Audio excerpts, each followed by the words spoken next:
Well, this is what I've been up to these past few days, on and off, making a bench vise. Of course, this isn't going to be the handle that I'm going to use, and I still need to make a washer so that this will go in and out as I screw it at the same time. Basically, it has a 3/4 inch threaded rod with a bolt right here in the back that's fixed with some screws. And this allows me to open up to, if I'm not mistaken, and if my calculations aren't wrong, all the way out to 12 inches. So I could work a pretty big piece of wood right here.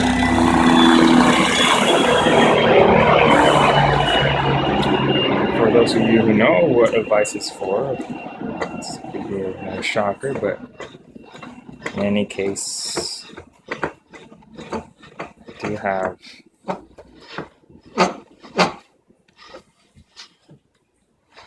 two by three right here.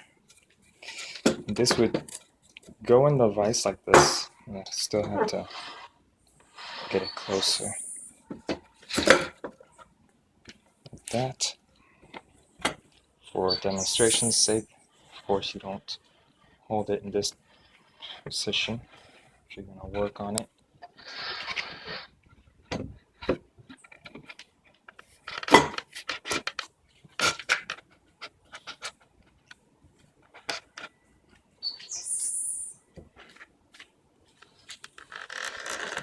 If I go on to tighten this up, of course, this is why you don't use one of these as a handle. It just pops off. You can go with your hand plane and plane it out, because this, well, you're better off tilting the workbench before you get this out of here. See?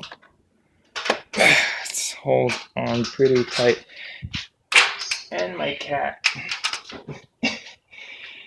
is trying to see what the heck I'm doing, so well, this is work in progress. Still got some things to do. Still need the washer, of course, and making the handle right here. It's gonna make a little block out of this, and then trying to get it all rounded up and have a rod that goes through, so I can spin it around, and when I stop it will drop down or something. Okay, well, that's it for now. I'm gonna go get my 22-inch hand plane that I ordered on eBay, and I'll probably share that with you guys also.